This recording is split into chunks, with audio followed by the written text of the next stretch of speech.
Bem-vindos. Se há um texto que é sinónimo de imagens enigmáticas e visões do fim do mundo, é sem dúvida o livro do Apocalipse. Sem dúvida. Hoje temos um conjunto de narrações bíblicas que nos levam diretamente para o centro dessa tempestade de símbolos. As fontes incluem os Evangelhos, mas o nosso foco principal vai ser mesmo o Apocalipse. Certo. E a nossa missão? Tentar encontrar um fio condutor no meio de cordeiros, dragões, cidades de ouro. Enfim, vamos a isso. É um desafio. E acho que a chave para não nos perdermos é entender que, embora o Apocalipse pareça um mundo à parte, ele está em constante diálogo com os outros textos, especialmente os Evangelhos. Para decifrar a figura central do Apocalipse, o Cordeiro, precisamos mesmo de olhar para a forma como essa identidade é construída nos relatos da sua vida. A nossa abordagem vai ser essa, conectar os pontos que as próprias fontes nos dão. Certo, então a ideia é usarmos os Evangelhos como uma espécie de chave para decifrar a figura central do Apocalipse. Não estamos a impor um significado, mas a ver se os próprios textos se conectam. Gosto dessa abordagem. Exato. Vamos começar pela primeira grande visão do Apocalipse, que é logo de início, avassaladora. O narrador ouve uma voz com uma trompeta e vê uma figura impressionante. A descrição é carregadíssima de simbolismo. Veste uma roupa longa, tem uma faixa de ouro no peito, cabelos brancos como a neve e olhos como chamas de fogo. E a voz? A voz é como o som de uma cachoeira. Cada detalhe pretende comunicar poder, pureza, uma autoridade transcendente. Exato. A descrição é incrível, mas o que mais me intriga são os símbolos mais específicos. Ele segura 7 estrelas na mão e uma espada afiada de 2 lados sai da sua boca. Isto parece ser uma linguagem codificada. Mas o que é interessante é que o próprio texto nos dá a chave do código. Sim, isso é crucial, não é? É fundamental. O texto não quer ser totalmente obscuro. A própria figura explica. O sentido secreto das 7 estrelas é este. As estrelas são os anjos das 7 igrejas e os 7 candelabros são as 7 igrejas. E a espada? A espada que sai da boca simboliza o poder da sua palavra, uma palavra que julga e que revela a verdade. É a partir daqui que ele dita 7 cartas, uma para cada uma dessas comunidades. E essas cartas são como relatórios de desempenho, com elogios e críticas muito diretas. Exatamente. E elas não são todas iguais. Algumas igrejas, como a de Esmirna, são elogiadas pela sua perseverança no meio do sofrimento. O texto diz-lhes: sei que são pobres, mas de facto são ricos. Uma riqueza espiritual. Exatamente, prometendo-lhes a coroa da vida. Por outro lado, a igreja em Tiatira é duramente repreendida por tolerar uma profetisa chamada Jezabel que promovia a imoralidade. Mas a crítica que sempre me chama mais a atenção é dirigida à igreja em Laodiceia. A acusação de ser morna é brutal. É brutal. E esta não era uma imagem qualquer para eles. A figura diz: porque são apenas mornos, nem frios nem quentes, vou vomitá-los da minha boca. E isto tinha um contexto muito local. Laodiceia ficava entre as fontes termais curativas de Hierápolis e as fontes de água fria e pura de Colossos. A água que chegava à cidade por aquedutos era morna, rica em minerais e, francamente, intragável. Então a metáfora era imediata para eles. Imediata e devastadora. A espiritualidade deles era tão inútil e desagradável como a sua água potável. Eram aconselhados a comprar colírio para verem que, apesar da riqueza material, eram espiritualmente pobres, cegos e nus. Uau, isso dá uma dimensão completamente nova à imagem. Deixa de ser uma metáfora genérica e passa a ser uma crítica local muito, muito incisiva. Sem dúvida. Depois destas cartas, a perspectiva muda drasticamente. A cena desloca-se da Terra para uma sala do trono no céu. E a escala é cósmica. O texto descreve um trono com alguém sentado cujo brilho é como pedras preciosas, há um arco-íris de esmeralda à volta do trono, relâmpagos, trovões. E os 24 líderes sentados. Em 24 tronos menores, sim, vestidos de branco e coroados. E depois surgem as criaturas mais enigmáticas de todas. Os 4 seres vivos, cobertos de olhos, com a aparência de um leão, um touro, um homem e uma águia. E eles cantam sem parar. Santo, Santo, Santo é o Senhor Deus. É uma imagem avassaladora. Uma sala do trono, 24 líderes, criaturas cobertas de olhos. É mesmo avassaladora. Mas o foco parece mudar rapidamente para um objeto. um livro selado. Por que tanto drama em torno de um livro? Essa é a questão central da visão.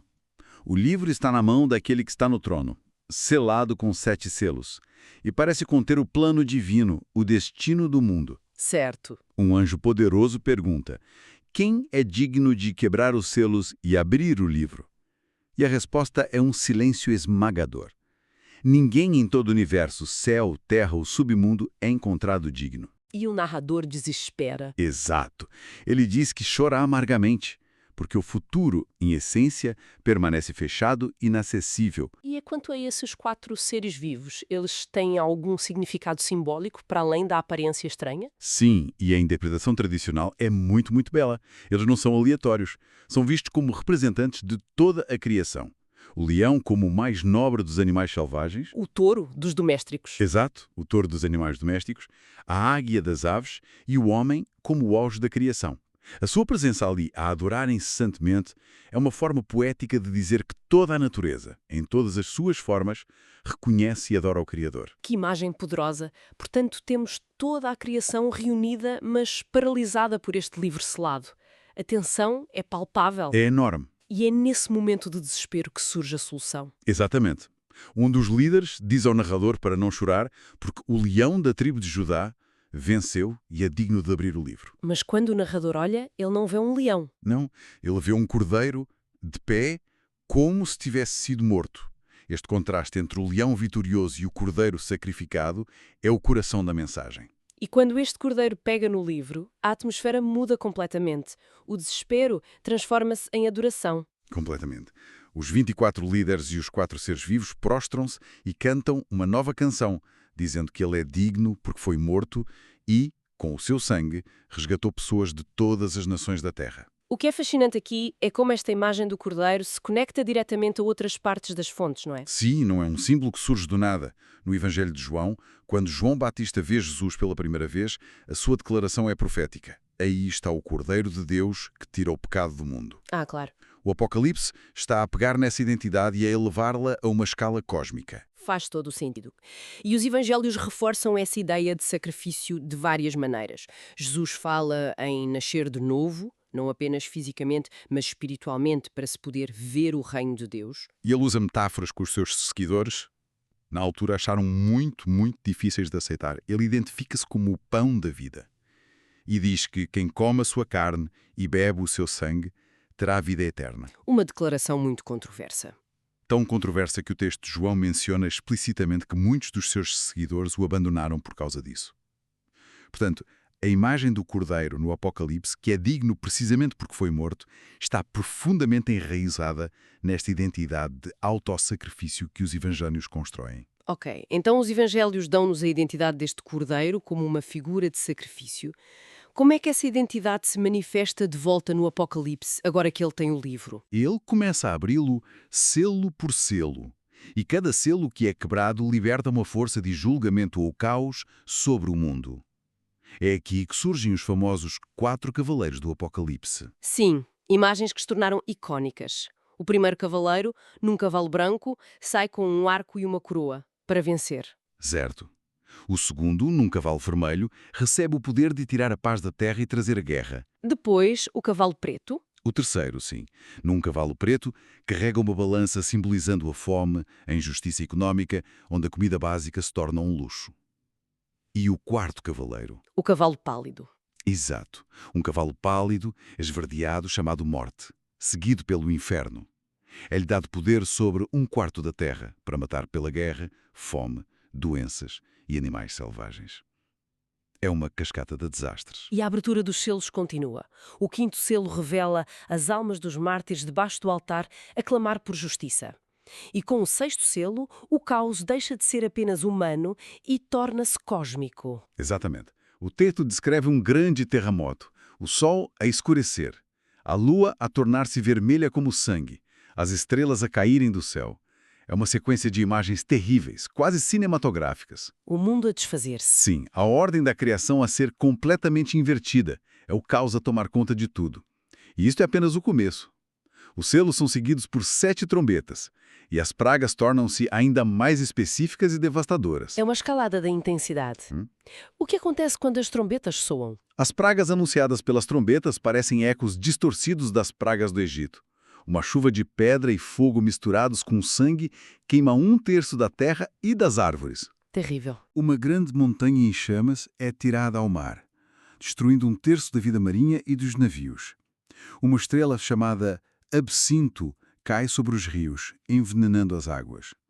O cosmos é novamente atingido, 1/3 do Sol, da Lua e das estrelas a escurecer. E depois vêm os gafanhotos. Que não são bem gafanhotos, pois não? Não, de todo. Saem de um abismo e são descritos como cavalos de guerra com rostos humanos e caudas de escorpião. E a sua tarefa não é matar, mas torturar por 5 meses as pessoas que não têm o selo de Deus. E eles têm um rei. Sim, o rei deles é o anjo do abismo, cujo nome em hebraico é Abaddon, e em grego Apollyon, que significa destruidor. A narrativa avança então para um confronto final, com figuras simbólicas muito claras. O dragão, Que o texto identifica como o diabo. o monstro, que sobe do mar, e o falso profeta. E também há a queda da Grande Babilônia. Babilônia, no texto, é um símbolo para um sistema mundial corrupto. É descrita como uma prostituta embriagada com o sangue dos justos. A sua queda é repentina, catastrófica, lamentada pelos reis e comerciantes que enriqueceram com ela. E tudo isto leva a uma batalha final. Sim, E eles mencionam um local específico, Armagedon. Tem algum significado para além da batalha em si? sim. É uma referência simbólica muito poderosa. Armagedon é a transliteração grega do hebraico Har Megiddo, que significa Monte de Megido. Ah, o local histórico. Exatamente. Megido era uma planície em Israel que, ao longo da história antiga, foi o local de inúmeras batalhas cruciais. Usar esse nome era uma forma de evocar a ideia de um confronto final, o campo de batalha definitivo entre as forças do bem e do mal. Após esta batalha decisiva, o que se segue é o julgamento. Sim, o dragão, o diabo, é amarrado por 1000 anos.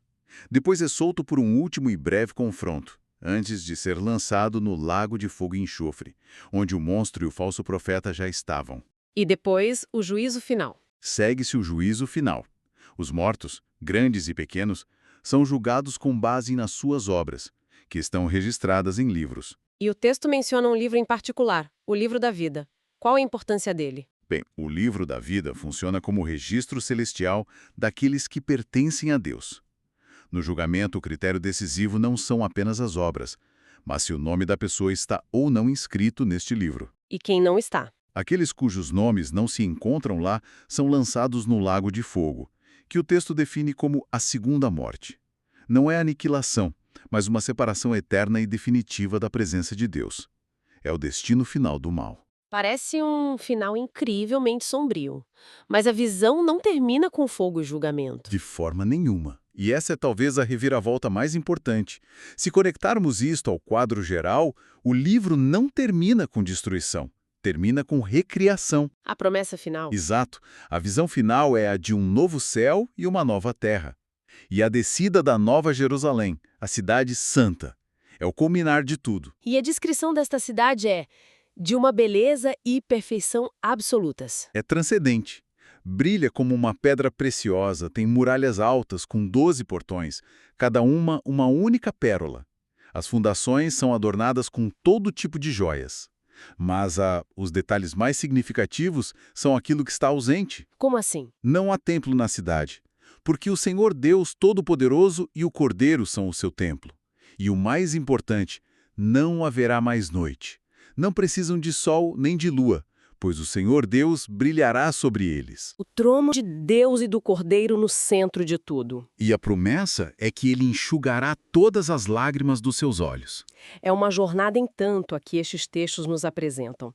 Começa com avisos muito concretos a comunidades reais, mergulha em visões de conflitos cósmicos e julgamentos a uma escala inimaginável Certo. e culmina nesta promessa de uma nova criação, um lugar onde a dor, o sofrimento e a própria morte já não existem. E o livro termina com a promessa: eu venho depressa. e uma advertência muito solene para não se alterar as palavras da profecia. E isso leva-nos a uma reflexão final, não é? Uhum. Para além das imagens literais de destruição e recompensa, qual poderia ser a mensagem central sobre esperança, resistência e a natureza do bem e do mal que um texto como este procurava comunicar ao seu público original? Um público que, historicamente, vivia sob intensa perseguição. E a relevância hoje. Exato. E, talvez mais importante, que ecos essas ideias sobre o triunfo final da ordem sobre o caos, da justiça sobre a opressão, ainda encontram no nosso mundo contemporâneo?